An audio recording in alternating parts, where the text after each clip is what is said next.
Hi everyone, I am Dr. Prudviraj, consultant endocrinologist and diabetologist at Arit Hospital, Gachibowli. కాకరకాయ తింటే sugar మందులు ఆపేయచ్చా, మెంతులు తింటే షుగర్ రాకుండా నివారించవచ్చా, ఇలాంటి అద్భుతమైన క్వశ్చన్స్ అన్నిటికీ ఇవాళ ఒక క్లారిటీ ఇచ్చేద్దాం. Hi doctor Prithvi. సో మా మావయ్యకి షుగర్ ఉంది. తనకి ఎవరో చెప్పారు కాకరకాయ పౌడర్ తినడం వల్ల డయాబెటిక్ టాబ్లెట్స్ ఆపేయొచ్చని. సో అది ఎంతవరకు కరెక్ట్, మీరు ఏమైనా నాకు చెప్పగలరా? కరేలా పౌడర్ తాగాలనుకుంటే మీరు తాగొచ్చు, కానీ దాని నుంచి ఏ మ్యాజిక్ ఎక్స్పెక్ట్ చేయొద్దు. మీ షుగర్ మందులు ఆపడం అయితే అస్సలా చేయొద్దు. మీరు ఏం చేయాలనుకున్నా కానీ డాక్టర్తో సంప్రదించేయండి. కరేలా మందుల వల్ల మీకే షుగర్ అయితే పూర్తిగా తగ్గిపోయే ఛాన్స్ అయితే లేదు. కాకపోతే మీరు ఇడ్లీ తినే ప్లేస్లో కరేలా పౌడర్ తీసుకుంటే షుగర్ వాల్యూ కొంచెం తగ్గచ్చేమో, కానీ జీరో అయితే అయ్యే ఛాన్స్ లేదు.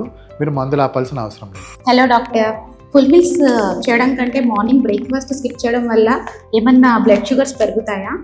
ఈ ప్రశ్నకి నేను సైంటిఫిక్గానే సమాధానం చెప్పదలుచుకున్నాను. కంటిన్యూస్ గ్లూకోజ్ మానిటరింగ్ పెట్టి ఒక మనిషితో స్కిప్పింగ్ బ్రేక్ఫాస్ట్ చేస్తే ఏమవుతుంది, డిన్నర్ స్కిప్ చేస్తే ఏమవుతుంది, ఇవన్నిటి కూడా ఆన్సర్ కనుక్కోవడానికి మేము స్టడీ చేసాం.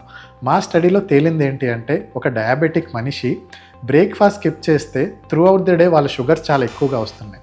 ఎందుకంటే వాళ్ళ ప్యాంక్రియాస్ లేజీగా బిహేవ్ చేయడం స్టార్ట్ చేస్తుంది.